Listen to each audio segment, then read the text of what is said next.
travaux qui vont vous être présentés, donc là, le petit teasing que Philippe et Nicolas vont vous présenter, rentre dans le cadre des travaux que le think tank donc, de Sinov Action, apporte aujourd'hui.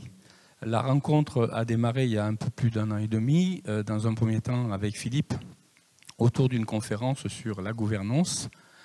Et de la gouvernance, on est arrivé à cette réflexion sur la bulle de confiance.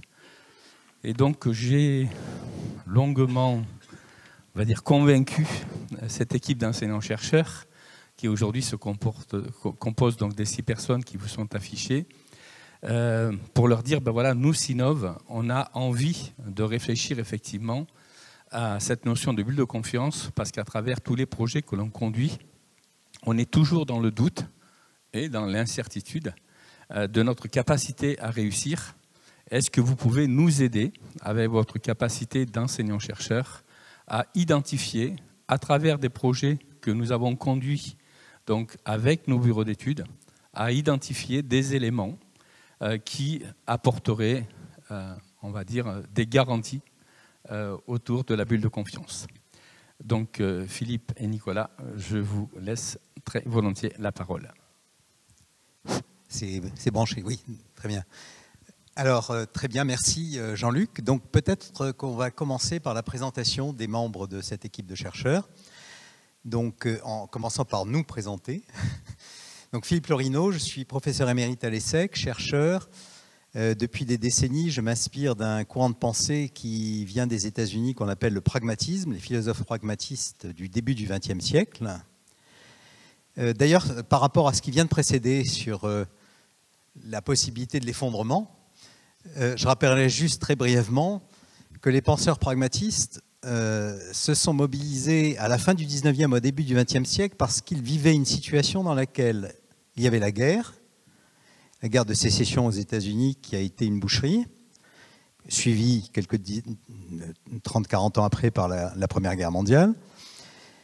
Il y avait des mouvements de migration massifs. La population américaine a cru dans des proportions... les migrations qu'on connaît aujourd'hui en Europe n'ont rien à voir avec ça. C'était une croissance considérable. Révolution technique et industrielle très rapide, notamment révolution industrielle, qui s'est traduite par une dégradation très rapide de l'environnement naturel. D'où le premier mouvement, grand mouvement écologique avec Henry David Thoreau, qui est encore une source d'inspiration pour les écologistes aujourd'hui.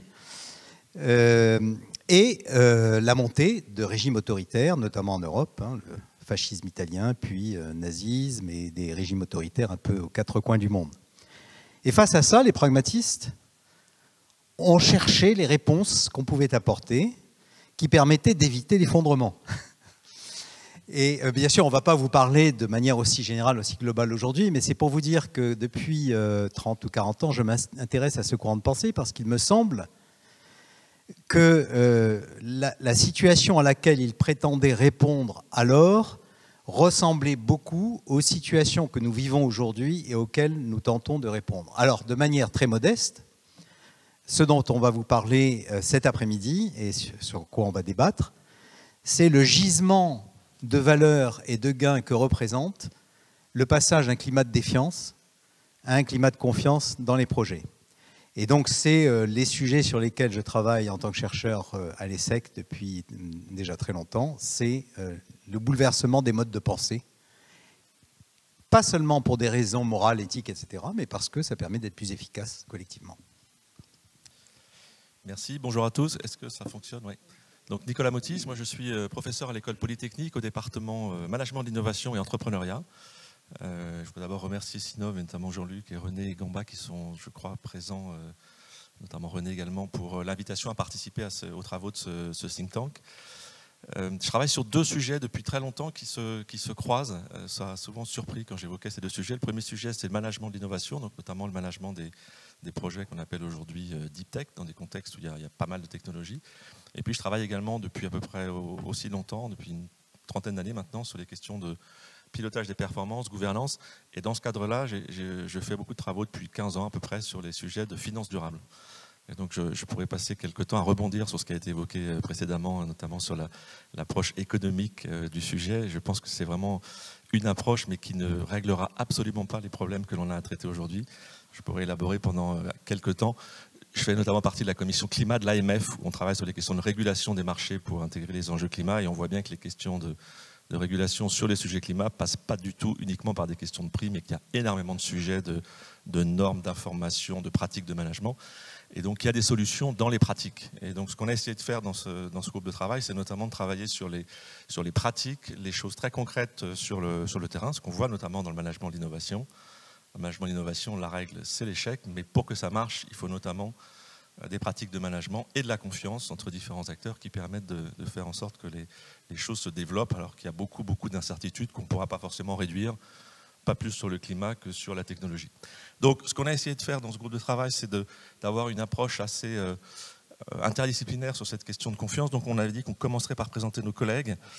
Voilà. Donc moi je vais en présenter deux. Donc Carole Donada, qui est également professeur à l'ESSEC comme Philippe, qui travaille dans le département stratégie et management. Donc sur des sujets plutôt stratégie d'entreprise et théorie des organisations. Et Nathalie Rolec-Roset, qui est une collègue de l'IAE de Paris, qui travaille également beaucoup sur les questions de théorie des organisations et de comportement des organisations et des individus depuis assez longtemps. Bien, Gwenaëlle Nogachevski, collègue qui est à Dauphine, qui est directrice d'ailleurs du laboratoire de recherche DRM à Dauphine, qui travaille beaucoup sur les relations inter-entreprises, les négociations, la chaîne de valeur, la sous-traitance, les partenariats. Donc vous voyez tout ce qui est relations inter-entreprises, ce qui est évidemment très important pour vous, je pense, parce que vous êtes souvent engagé dans des projets qui sont des projets inter-entreprises. Et puis Arnaud Stimek, qui travaille beaucoup sur la gestion de conflits, la négociation, également l'organisation du travail en lien avec ces sujets de gestion de conflits et négociation, qui est donc à l'IAE de Nantes, à l'Université de Nantes. Alors, je ne sais pas d'ailleurs si la Fédération des ostéopathes fait partie de Sinov, mais la salle est vraiment faite pour travailler les cervicales. Donc, vous avez la liste des projets qui ont été étudiés. L'idée, ça a été de partir assez simplement d'études de cas. Ce sont des cas qui ont été relevés avec l'équipe Sinov. Et on a en fait par binôme souvent ou parfois seul, on est allé rencontrer les acteurs de terrain qui avaient développé des cas intéressants du point de vue de cette notion de bulle de confiance, c'est-à-dire des cas de développement de projets dans lesquels manifestement il y avait eu des choses intéressantes sur les relations entre les acteurs et en particulier une dimension confiance qu'on a cherché à caractériser plus précisément. Donc on aura l'occasion cet après-midi d'aller un peu plus loin dans le retour d'expérience sur ces cas, mais vous avez là la diversité des exemples étudiés. J'espère qu'un certain nombre de personnes qui ont été rencontrées lors de ces interviews sont présentes aujourd'hui. Et donc l'idée de l'atelier, j'avance sur le principe de l'atelier, l'idée de l'atelier pour cet après-midi, c'est d'essayer de comprendre ce que c'est qu'une bulle de confiance, ce qu'on a appelé une bulle de confiance, d'essayer de voir dans quelle mesure ces bulles de confiance peuvent être créatrices de valeur. Est-ce qu'on peut les créer ? Si on veut créer une bulle de confiance sur un projet, donc là on va vraiment être sur une maille d'analyse qui est la maille que les économistes appellent la microéconomie. On est vraiment sur le terrain, sur des choses assez concrètes, assez pratiques, et on a cherché à comprendre ce qui se passait dans ces bulles-là. Donc l'idée, ce qu'on vous propose cet après-midi, c'est d'avoir une discussion qu'on a appelée une discussion positive. C'est-à-dire qu'il y a plein de raisons pour lesquelles on pourrait dire que ça ne marche pas. Je pense qu'on n'aurait pas besoin d'être très nombreux pour lister ça pendant quelques temps et remplir 3-4 paperboards, mais ce n'est pas l'objectif de l'atelier qu'on vous propose. L'objectif de l'atelier qu'on vous propose, c'est plutôt de réfléchir aux situations que vous avez pu rencontrer dans lesquelles cette confiance a pu émerger et d'essayer d'en ressortir des éléments qui seraient transférables, généralisables, d'essayer de les structurer un petit peu ces éléments de confiance. Et donc, on commencera par des retours d'expérience. On a 2-3 questions qu'on posera aux participants de l'atelier pour voir ce qu'ils en pensent et s'ils ont des exemples à partager. Et quand on aura fait ce partage d'exemples autour de questions clés sur la confiance, on vous proposera une grille de lecture qui est basée sur l'analyse des cas que l'on a pu traiter, donc qui ont été pas listés, c'est pas français, mais qui ont été cités précédemment. Et cette grille de lecture, en fait, elle a fait l'objet de discussions déjà avec l'équipe du think tank de Sinov. Elle peut déboucher éventuellement sur des recommandations concrètes ou des publications. Donc on est dans cette phase-là aujourd'hui, qui est d'essayer de capitaliser à la fois avec vous et puis peut-être avec d'autres acteurs, publics ou autres, sur qui seraient des facteurs favorables à la création de ces bulles de confiance. Voilà. Donc c'est l'esprit dans lequel on propose l'atelier. Philippe, je te repasse.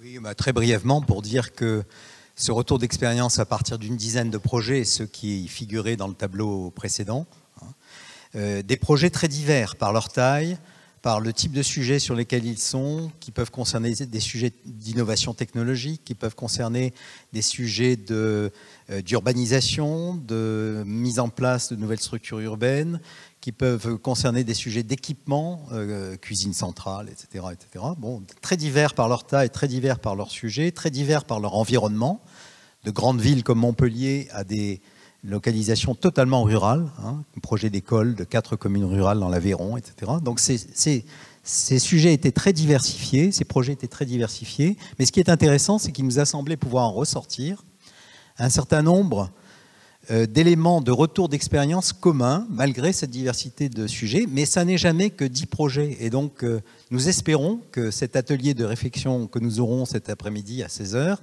nous permettra d'élargir un peu cette base d'expérience à partir de vos témoignages sur ce qui, dans votre propre expérience et à votre jugement, semble favoriser le développement de la confiance dans les projets auxquels vous participez. Alors juste pour terminer, avant d'aller déjeuner, et rebondir sur une question qui a été posée sur le côté éventuellement anxiogène des débats sur le climat, la transition. Moi j'ai des enfants dont l'aîné a 30 ans maintenant, donc depuis qu'ils sont tout petits, je les saoule avec les sujets environnementaux, donc ils n'en peuvent plus, mes enfants. Donc je n'en parle plus avec eux. Et par contre, je leur dis, je leur parle d'exemples. Maintenant, je n'évoque plus du tout les sujets de façon générale. Je leur dis uniquement, voilà, par exemple, il y a un truc marrant, là, j'ai vu une start-up qui fait ci, qui fait ça. Et en fait, c'est extrêmement embarquant, les exemples. Et donc, l'idée, c'est qu'à partir des exemples, on peut non pas évoquer des théories un peu générales, mais construire des expériences transposables et avoir un impact sur le changement. Et donc, il y a des éléments de réponse à votre question. On ne les a certainement pas tous, mais on a quelques idées. Donc, l'objectif, ça sera d'en parler avec vous après le déjeuner. Voilà. Jean-Luc, je te repasse la parole.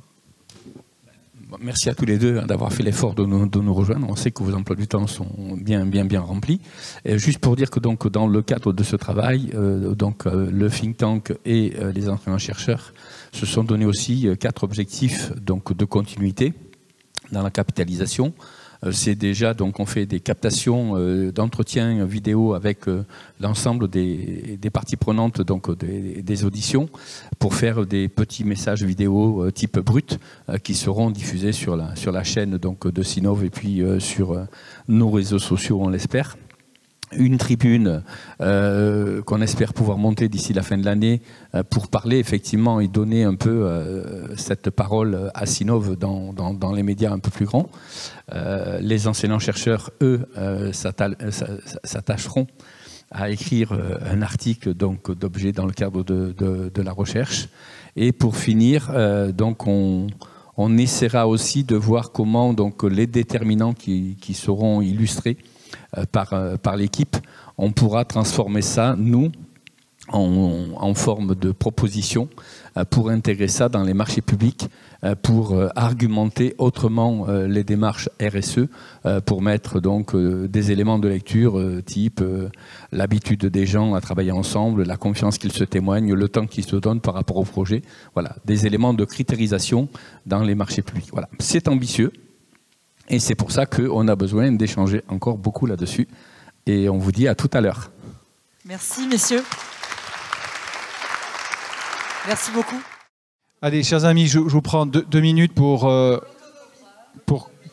clôturer. Ouais, non, mais ce qui reste sont les meilleurs.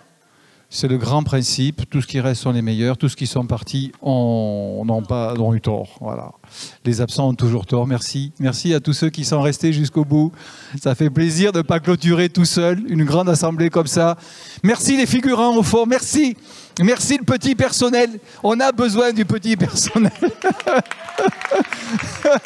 Merci Arnaud. Ah là là. Bon allez. Ouais, non, franchement. Non, pour tous ceux qui restent, encore une fois, un grand merci. Merci vraiment pour tout le travail qui a été fait de la part des organisateurs, que ce soit au niveau de l'équipe, des élus. Vous avez toutes les personnes qui sont là, qui sont dans le petit document. Hein, ils avaient été mis là, donc je les cite quand même, Séverine, Magali, René, Julien, Florence et Gérard. Donc merci déjà à eux. Merci également à toute l'équipe de la fédération, donc bien sûr au premier chef, l'équipe de communication d'Estelle, et puis de tout le monde, Inès. Je vais oublier, aidez-moi, qui c'est qu'il y a encore qui avait... non, Sarah, ne compte pas. Ah, t'es chargé de ramener tout le monde, regardez le résultat. Non, merci. Elle est réveillée pour l'hiver, pour l'été plutôt. Merci à chacun, chacune pour ces 2 jours. Moi, je trouve que c'était 2 jours formidables.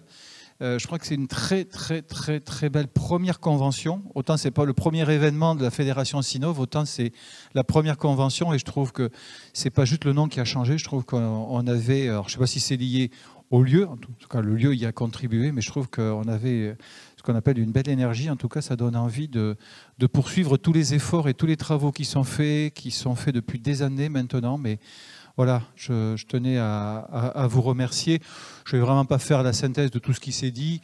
On va débriefer bien évidemment de ce congrès, parce que l'objectif de cette convention, c'est quand même toujours de dire qu'est-ce qui fait finalement que ça a bien fonctionné, qu'est-ce qu'on a encore besoin de faire pour améliorer ce fonctionnement-là, pour peut-être attirer encore un peu plus les jeunes, et pas que les jeunes des écoles qui sont obligés de venir, sinon, ce serait clair, on leur enlève des points.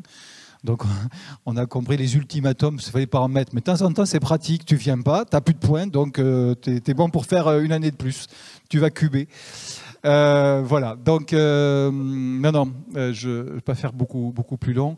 Merci aussi aux partenaires, je pense qu'ils sont tous repartis, mais c'est aussi grâce à eux qu'on est là. Donc c'est fait partie des choses qui sont importantes. On a quelques événements à venir. Tu veux les donner déjà, les événements? Vas-y, prends le micro. Merci beaucoup, franchement, c'était top. Ouais, puis je finirai, je dirai un mot après. Parce que j'ai un truc à annoncer quand même à la fin. Qu'est-ce qu'il est bien, ce président. Ah ouais, alors, dans l'ordre d'arrivée, mais il nous fera un reveal, le 6 mai, à la Maison de la Chimie à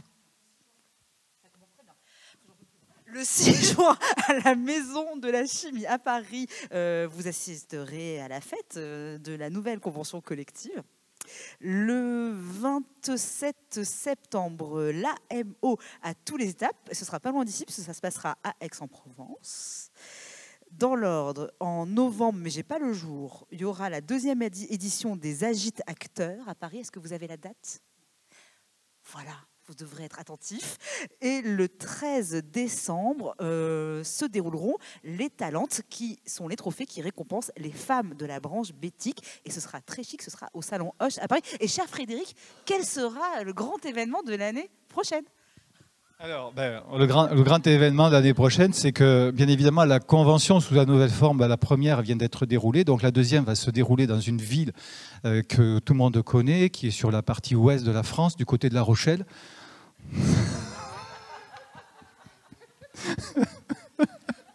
Bon, privé de joke pour Emmanuel Gloumeau. Non, la 2e édition se fera à Toulouse ou dans la région de Toulouse. Donc c'est la région... alors nous, là-bas à Toulouse, on est encore région Midi-Pyrénées. Je suis désolé, la grande région, elle n'existe pas. C'est Midi-Pyrénées. Donc voilà, ça continuera... Voilà, non mais effectivement, tu as raison. Maintenant, entre La Rochelle et Toulouse, tu peux trouver un lieu dans lequel on pourra se poser. Voilà, donc... l'année prochaine, ce sera certainement à peu près la même période, au mois d'avril.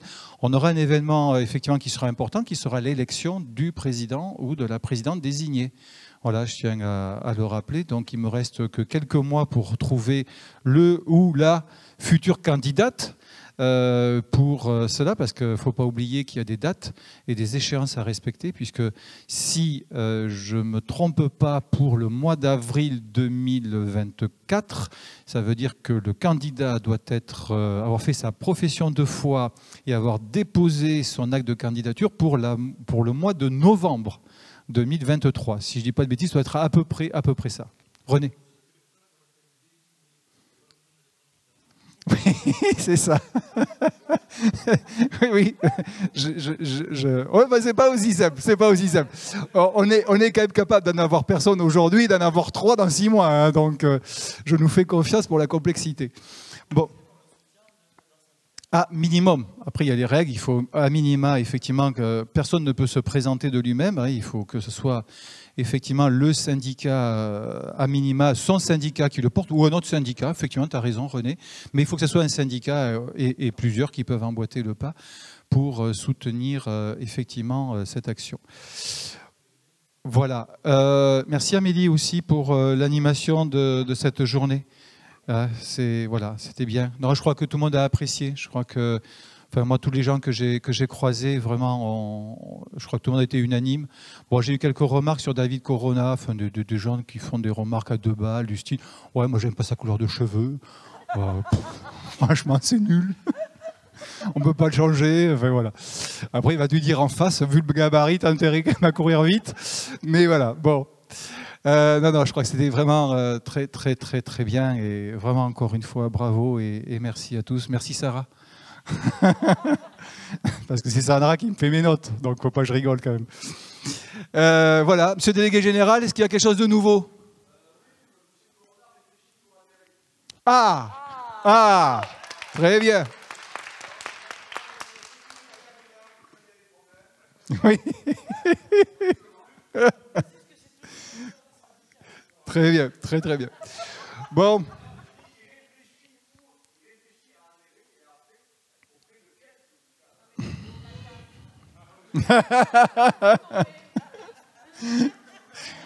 Bon.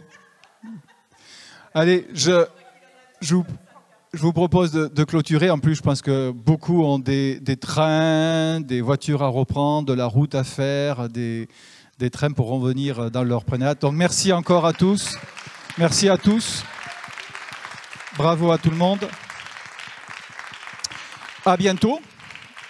À l'année prochaine pour la convention et à bientôt de toute façon pour tous ceux que je reverrai, ne serait-ce que la semaine prochaine.